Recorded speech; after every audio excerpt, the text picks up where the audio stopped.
Hi and welcome to Healthy Life Hacks. I'm Jennifer Jefferies, the present day wise woman, a realistic naturopath coming to you from the surfing beaches of Australia. This podcast is for those of you who are wanting to really rock your life and health and live from a place of prevention. Let's get into today's episode. I am excited to be here for this week's podcast with Dr. Maz, and we are asking the question, are you a control freak? Are you a control freak? Do you have trouble letting go? Because if you are, your lung meridian may be out of balance. Maz, tell us more. What's the go? What's the go? Great question. So the lung and large intestine are related to the metal element, and the metal element likes to be contained and tight and secure, but it has a tendency to get too rigid as well. So then we can hold on to things and not allow them to express in the appropriate time. We need to be able to take in, but also let go appropriately, like with the inhale and the exhale. So when we're being too rigid or tight, our lungs or our large intestines can show the signs of that sometimes.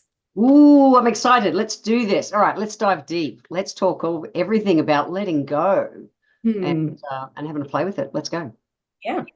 Okay, so letting go, Maz. You were just saying that lungs relate to the autumn in the season thing, autumn, and we were talking about in autumn the trees drop their leaves. The tree can't go, I'm going to hang on to all my leaves through winter. It can't. That's right. It's meant to happen, isn't it? We're meant to let go. Meant to let go, and then we have like the bare branches and we're cold and bundle up in winter, and it can be sad to say goodbye to those long sunny days, but it's part of the cycle of life, and then new things bloom again in spring.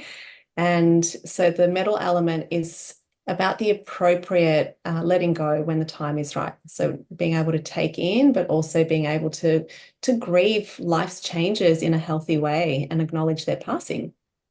Right. So what happens if we hang on too tight and we are control freaks? What happens to our lung meridian? And you mentioned, large intestine as well. What happens? I'm curious. So with the large intestine, if we're not letting go, then we're not letting go. go. Poo. Control freaks don't poo. Control freaks don't poo properly. Yeah.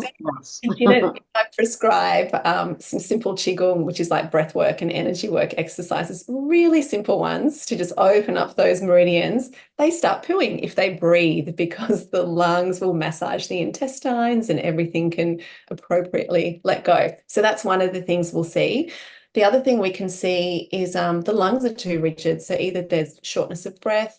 I very often see like lung infections or phlegmy, painful lungs after people have lost someone or something dear to them. Really common. Yeah. And when there's that, very normal and healthy grief that needs to be moved through, sometimes the body will express it that way if more of it needs to come out. Yeah. And as a naturopath, we say that lungs hold grief and guilt. And we were talking, before we started recording this, I was commenting about how I remember so vividly, because it struck me as a practitioner, when Christopher Reeve, Superman, he had a fall from his horse and ended up quadriplegic, and his wife cared for him, for years. And eventually he passed. And within 6 or 12 months, I think it was like 6 months with him dying, she was diagnosed with stage 4 lung cancer and had never smoked. Like all of us, she'd been exposed to smoke through her life, but that's pretty dramatic.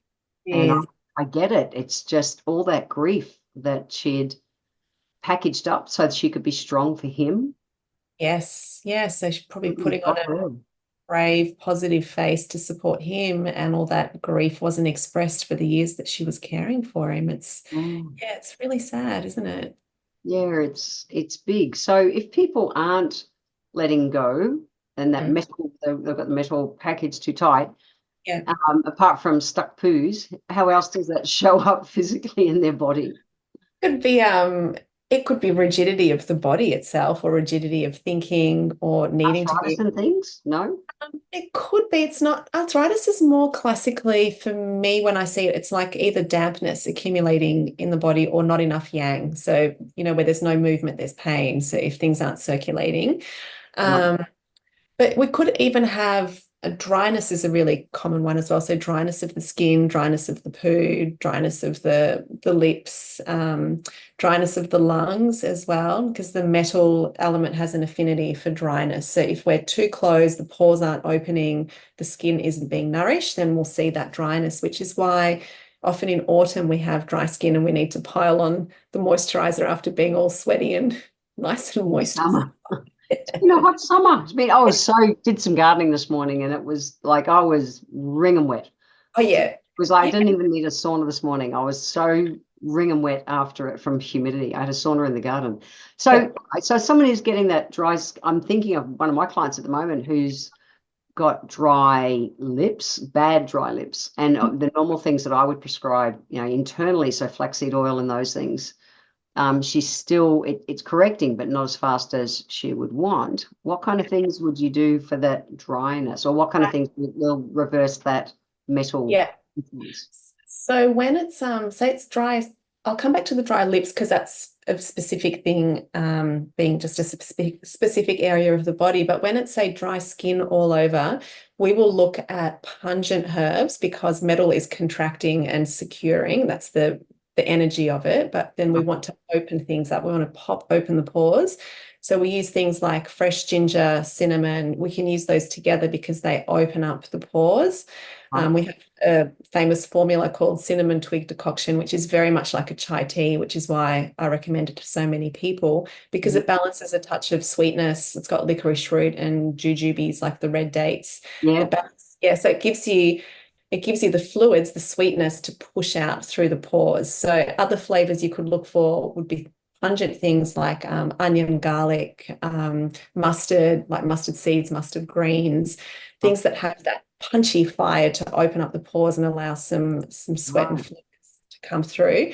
With the lips, often it can also be a spleen and stomach disharmony. So what I see is, because this relates to spleen and stomach because it's connected to the end of the tube.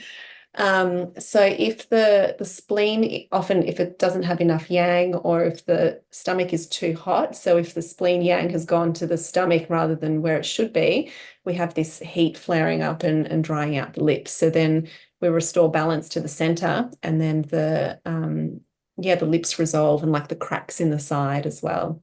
Okay. So what kind of things can they do to bring that stomach into balance? Warm food and drink. Food. Always warm food and drink. Not cold salads on a hot summer's day. No smoothies, no acai bowls. Yeah, hot and warm. Always, especially in summer, because in summer our yang is naturally at the surface to vent our skin and like provide sweating to cool us off. So there's less yang in the center. So that's actually when we need to be even more nourishing of our digestive yang. Doing things like that, like you're saying, the chais. Yes, chais, and like a simple thing to test is just to make sure it's warmer than your mouth. Whatever you're putting in your mouth, make sure it's warmer than your mouth. So you're not okay. Yeah. Okay, that's great. That's really cool. And we see that it is that. I woke up this morning. I said, as much as it's humid today, I said, it feels like an autumn morning. Yes. It did, and it's like, whoa! It's it's that it's going to come in the next month or so for us here. Yeah. And skin can be an influence. So if people don't want to go down that dry skin and that season change thing, eating more pungents is the go. Yes. Yeah. Or warm foods, not cold foods. Yeah, absolutely. And breathing, practicing proper breathing with all of the lungs is a really big one because so many people only breathe with the top part of their lungs or they breathe with these accessory muscles. And actually there's a whole lot more lung under there. There's lungs under your armpits and around the back and everywhere. So taking time to breathe and allowing ourselves to breathe into the fullness of that. Like we've talked in past episodes about breath work. I think was it with you or maybe with someone else about opening, when Sal was talking about opening up the rib spaces in her breathwork classes. Yes. So many of us have these tight, rigid, contained intercostal muscles between the ribs. And if we can start training them to release, to make when I've done breath training with Sal, this is a friend of ours who does ocean confidence kind of breathing and things. Yeah, And she it's, has flow state if anyone's interested in yeah, flow state breath, yeah, breathing and movement. I think she's mind called. body medicine, or I don't know, something. Anyway, Sorry. flow state, you'll find it. But Yeah. she talks about, you put your hands on the side of your ribs and make your ribs wide as you breathe to make sure you're expanding using all of that part of our lungs. Yeah. And how does it feel when you do that, right? It's like, Crazy cool. I know. It's like, wow, our body will expand sideways. Like, no. the more you do it, the more you can teach it. It's to yourself, and it becomes Yes. more of a default that you'll naturally breathe fuller instead of Yes. saying just in that upper kind of maybe third of your lungs. Yeah. And you know what I found, which was an interesting, I think, link to rigidity, was when I started using more of my lungs more often, the tightness that I would feel in my traps and like my upper shoulders went away because I was actually massaging those muscle attachments every time I breathed rather than just hiking up my Being shoulders. rigid. Yeah. I Yeah. love it. I So, love so it. simple. Yeah. So food wise, if we're wanting to let go better and move through the seasons, so to speak, it's everything warm and pungent. Yes, and metal is the white color, so that's the color of grieving and mourning in many cultures, right? It's like the absence of life. So the metal is related to white. So we would eat white foods like Ah, cauliflower or white rice, even steamed pears. We do that if someone has a dry cough, which I will caveat by saying most people do not have dry coughs here. Most people have phlegmy coughs, like mm. 95% of coughs I see are phlegmy and need the opposite of a stewed pear. So, Well, that's on the Gold Coast because we're in such humid weather. yes. Yeah. Yeah. Although even when I practiced in Melbourne, Oh, really? I think because we have such overnourishing diets, we have diets Right. that lead to a lot of dampness these days. There's so much sugar and Yeah. uh, carbohydrates, seed oils, all of that stuff that overnourishes the body and dampens the yang. So, yes. Okay. So cauliflower, I tried to cook one again last week. It was Valentine's Day. And so for Alice, she likes cauliflower. I tried to do a baked cauliflower. I have really decided cauliflower is not, I've tried so many ways to cook that vegetable and I haven't been able to nail it yet. Oh, no. Oh, I Did you tried. do the whole collie or I did you did the whole cauliflower. I even read the instructions, do you which know, I I started experimenting with collie after eating at Masu in Burleigh. Have you eaten there, the beautiful Japanese place? have. Yeah, yeah, yeah, on the main Have road. you Yeah. tried their cauliflower? It's No, insane. I don't order cauliflower. I don't Oh like my God. it. Do yourself a favor. We've ordered like double cauliflower when we've been there. No way. Yes, but I Okay. tried to copy their recipe. So I hack it all up and cover it with all the spices and tamari and fish sauce and just pungent flavors and just roast it for like 40, 50 minutes at like 180. Yeah, this one was done with tahini and garlics and well, anyway. I decided it's not my thing yet. Okay. I haven't been able Let to. Masu cook it for you instead. Okay, well, I could do that. All Yeah.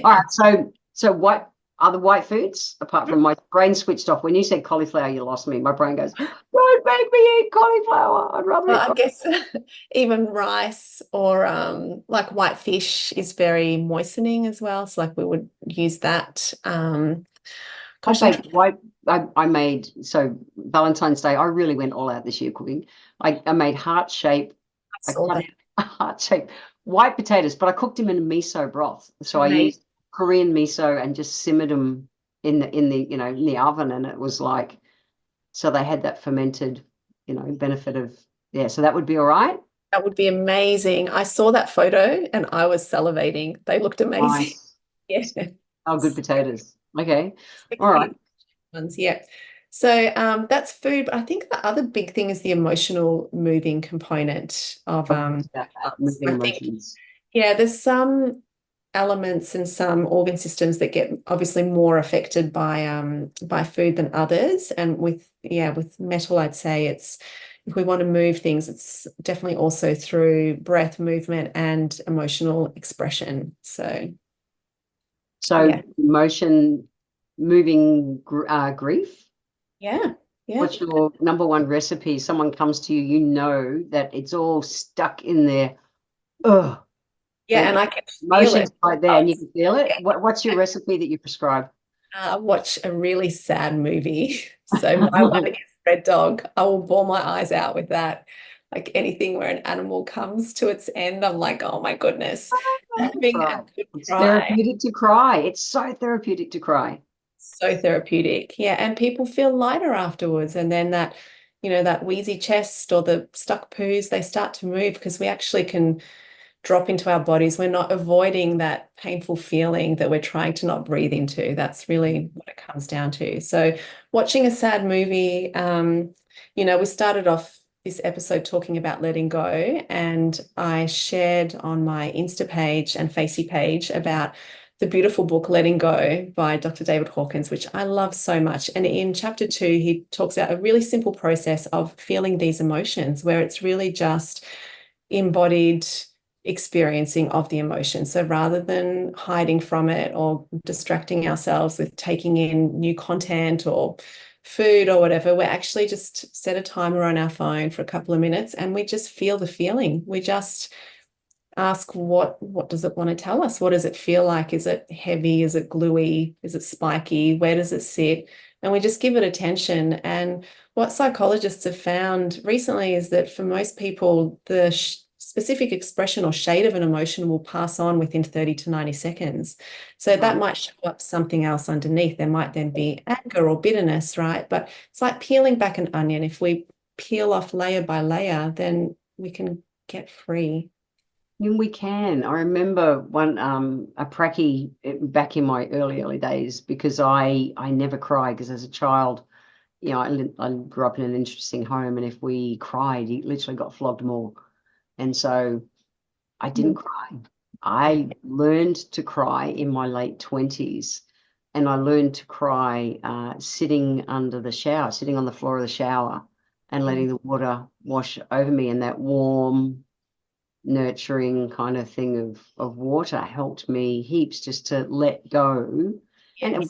it didn't just all of a sudden one day, yeah, I can instantly cry. It was a process, but it was such an important process for my life. And I have so much respect for people nowadays who'll let themselves cry because I know how hard it can be for a lot of people for whatever reasons in the past. But if the emotion is stuck, we're going to get sick. Yeah. Yeah. It's a bottom line. Yeah. I know. And I hear you. I had a similar experience with not crying. I think being in my masculine for so long, I was like, I don't have emotions. I'm tougher than emotions and I don't Oh, need look to at you. You're experience a them. big girl. Shut them down.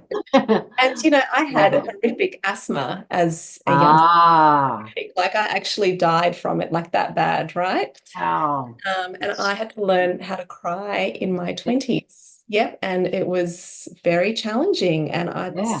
really admire people that have the courage and the bravery to express their Show emotions. your emotions. Yeah. Same. So much respect. Yeah. Wow. Yeah. Yeah. Now I just cry all the time. I'm a big sook.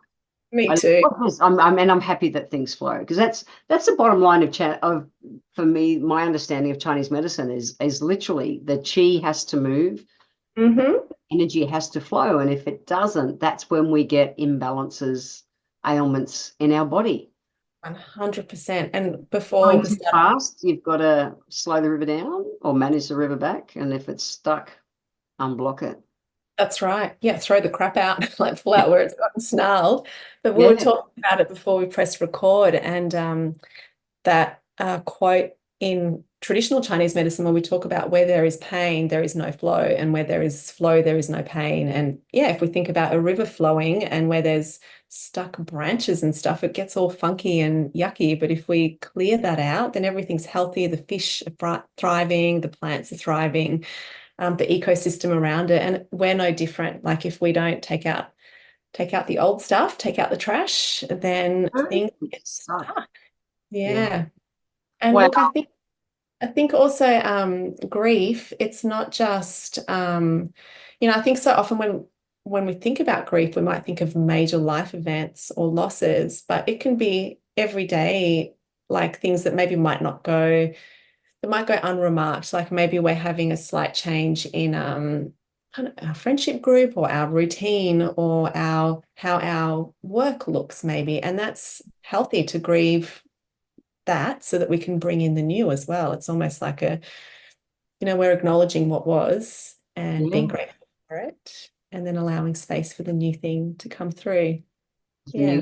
the new can't come through if it's all hard and rigid, like you're talking about with that metal energy. It can't come through. So we've got to let go, let flow, so that the new can come in. So true. Yeah. Yeah. Yeah. So if you are feeling stuck, maybe it's your lung meridian. So Really. Maz, you have so much interesting content out there. I love it. So what's the best way for people to follow you? And you've also got a podcast of your own as well. So what's the best way for people to track you down and learn more about lungs and everything that you do and get your free? Oh, yes, all the things. So I'm on Insta and Facey as Balanced with Dr. Maz. And on both of those pages, that can take you through to my website, balancedacupuncture.com.au. And on there's some old blogs, but also current podcasts. And that is called Balanced Natural Health with Dr. Maz. And that is on all the usual places as well. But if you have trouble finding it, you can go via the website or my socials. And also on the website is a link to download a free ebook, which is about nourishing life via the Chinese medicine approach. So simple things we can do to look after ourselves every day.